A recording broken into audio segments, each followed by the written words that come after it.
Hello, good evening. I am Aniket Jadhav. I am a UPSC aspirant, and today I will be talking about what will be your strategy for prelims or what will be your approach for prelims test series. So, let's get started.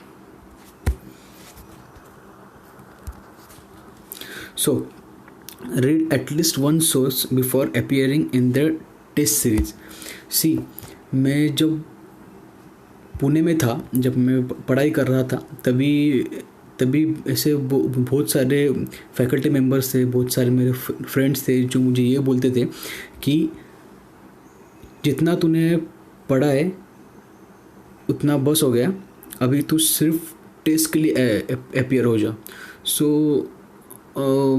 ये अगर हम देखें तो ये partially थोड़ा right है, लेकिन जब तुम अगर इफ़ यू हैव टाइम, अगर आपके पास टाइम है तो आप टेस्ट सीरीज़ में अपियर होने से पहले एटलीस्ट ईच सब्जेक्ट के ईच सोर्स का एक रीडिंग आपको करना ही चाहिए, वरना आपको टेस्ट में स्कोर थोड़ा कम आएगा और आपका कॉन्फिडेंस थोड़ा लो डाउन हो जाएगा.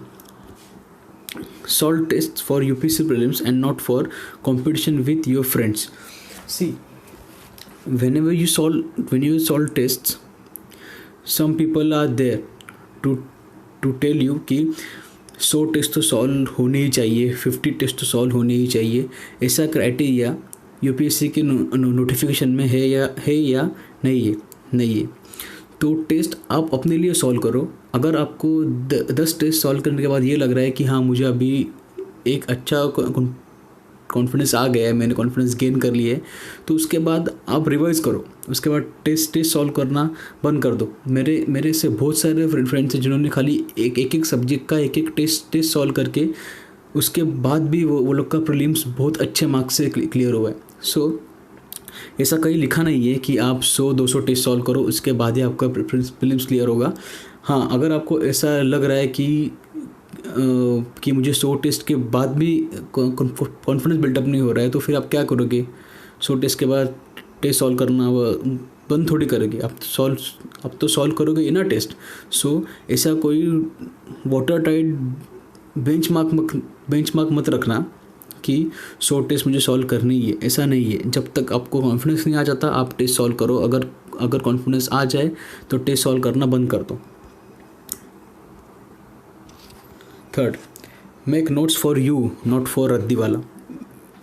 मैं जब पुणे में था, पुणे में पढ़ाई कर रहा था, तब मैंने ये चीज़ बहुत शार्पली ऑब्जर्व किया था कि मेरे जो फ्रेंड्स थे वो लोग का एक सब्जेक्ट का नोट्स दो बुक्स या तीन बुक्स तक जाता था.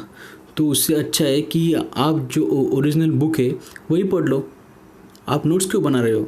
सो आप नोट्स अगर बना रहे हो तो वो नोट्स के मायने में ही बनाओ. Make it like notes. Do not create a new book. Do not write the notes as if you are writing the book. और अगर नोट्स बना रहे हो तो खुद के लिए बनाओ, जो आप अच्छे से और बहुत कम टाइम में रिवाइज कर सको. नोट्स इसलिए मत बनाओ कि एग्ज़ाम हो जाने के बाद आप अब पढ़ने का टाइम नहीं है, इसके लिए रद्दी वाले को सौंप दो. नोट्स आप खुद के लिए बनाओ जो आप खुद रिवाइज कर सको. Maximize your mistakes in test so that you can minimize it in actual exam. See, अगर आप टेस्ट सॉल्व कर रहे हो तब भी आपने ये डिसाइड कर लिया कि मुझे 130 या 140 स्कोर लाना है, उतने में तो प्रीलिम निकल ही जाएगा. सॉरी, टेस्ट सीरीज़ का पेपर एक्चुअल प्रीलिम में नहीं आने वाला है. सो अगर आपको कोई क्वेश्चन नहीं आ रहा है फिर भी आप उसे डिलिबरेटली सॉल्व करो. अगर आपको लग रहा है कि वो मेरा गलत ही आने वाला है फिर भी आप डिलिबरेटली उसको सॉल्व करो. बिकॉज अगर आपका वो अभी गलत हो जाएगा तभी वो आपके अच्छे से ध्यान में रहेगा, आप नॉलेज गेन करोगे.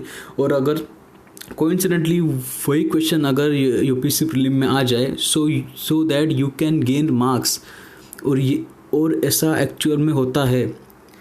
आप कोई प्री कंसीव्ड नोशन मत रखना कि मुझे 130 140 मार्क्स आने चाहिए। हाँ, अगर आप ये नोशन एक्चुअल प्रीलिम्स के लिए रख रहे हो तो इट्स वेरी गुड, लेकिन टेस्ट सीरीज़ के लिए ऐसा नोशन मत रखो। फॉर एग्जांपल, अगर कोई नया एस्पिरेंट है जिसे प्रेसिडेंट का वेटो पावर बिल्कुल भी पता नहीं, सो आप टेस्ट सॉल्व करने के टाइम पे क्या कर सकते हो, प्रेसिडेंट के वेटो पावर का क्वेश्चन आ गया तो आप उसे सर्कल करके रखो और वो क्वेश्चन अपीयर करो।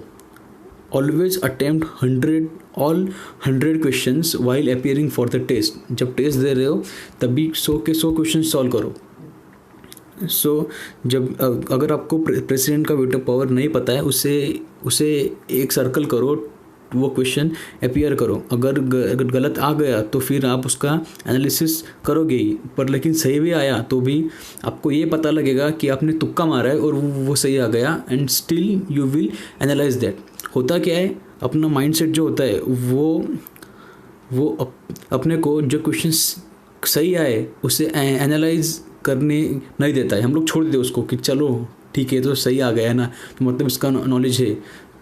पर अगर आपने उसको सर्कल किया है तो आपको ये समझ में आ जाएगा कि नहीं, ये मैंने तुक्का मारा है और ये मेरा राइट आ गया। So that you will analyse that question very good.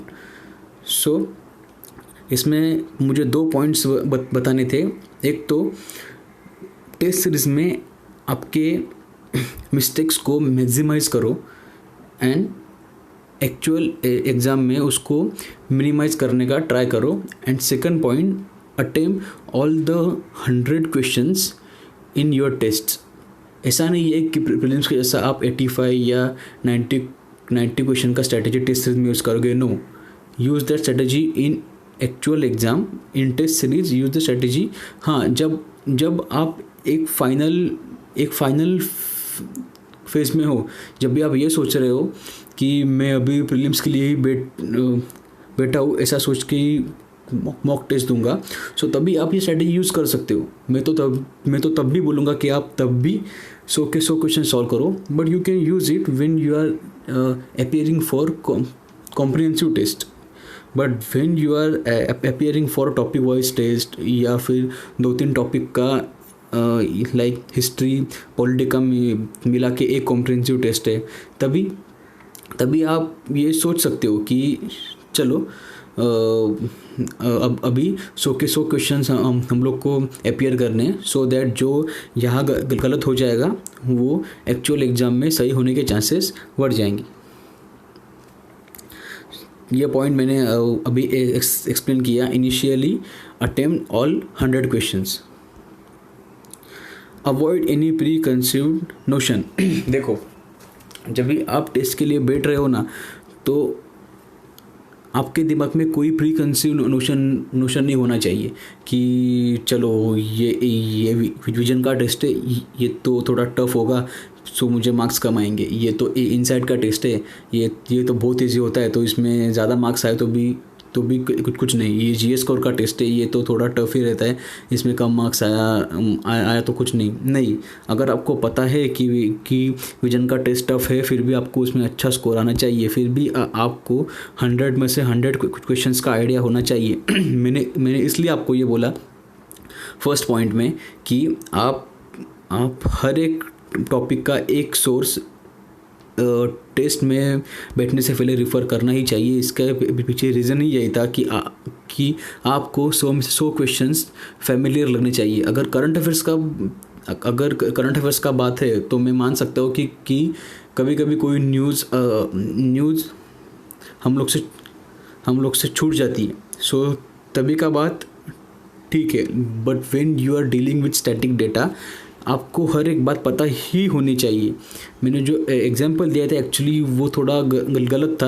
मैंने ये बोला कि कोई नया एस्पिरेंट है, उसको प्रेसिडेंट का वेटो पावर नहीं पता है, तो ऐसा एक्चुअली नहीं होना चाहिए, क्योंकि प्रेसिडेंट का वेटो पावर ये बहुत बेसिक स्टफ़ है। ये अगर जिसने एक बार भी लक्ष्मीकांत पढ़ा है तो उससे प्रेसिडेंट का वेटो पावर क्या है ये मालूम होना ही चाहिए। सो सो मैंने ये आपको बोला कि कोई प्री कंसीव नोशन मत रखना कि ये ब्रांड का टेस्ट है, ये टफ है, ये ब्रांड का टेस्ट है, ये इजी है। नहीं, आप टेस्ट में बैठ रहे हो तो आपको 100 में से 100 क्वेश्चन को टच करना ही है इनिशियल फेज़ में, और आपको 100 में से 100 क्वेश्चन फैमिलियर लगने ही चाहिए। अगर वो टेस्ट करंट अफेयर्स का है तो इट्स ओके कि आपको 100 में से 10 क्वेश्चन 15 क्वेश्चन पता नहीं है क्योंकि वो आपसे छूट गए थे, so that you will get to know about that now. But जब भी आप स्टैटिक डेटा से डील कर रहे हो, सो ये प्रॉब्लम तो आपको आना नहीं चाहिए। 100 में से 100 क्वेश्चन आप अटेम्प्ट करने ही चाहिए। So we will continue this session में मैं बहुत सारे पॉइंट्स लाता रहूँगा प्रीलिम्स के टेस्ट सीरीज़ के लिए। मेंस के टेस्ट सीरीज़ के बारे में हम तभी बात करेंगे जब यूपीएससी का प्रीलिम्स हो जाएगा। अभी कोविड की वजह से यूपीएससी का प्रीलिम्स के बारे में कुछ आइडिया नहीं है।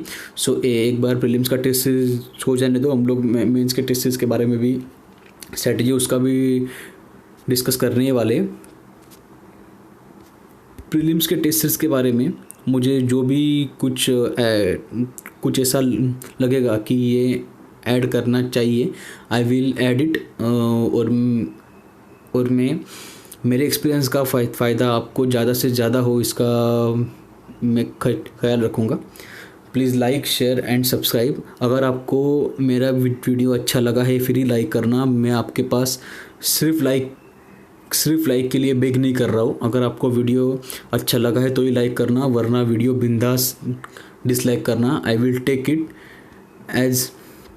as a compliment and I will try to improve myself. Thank you.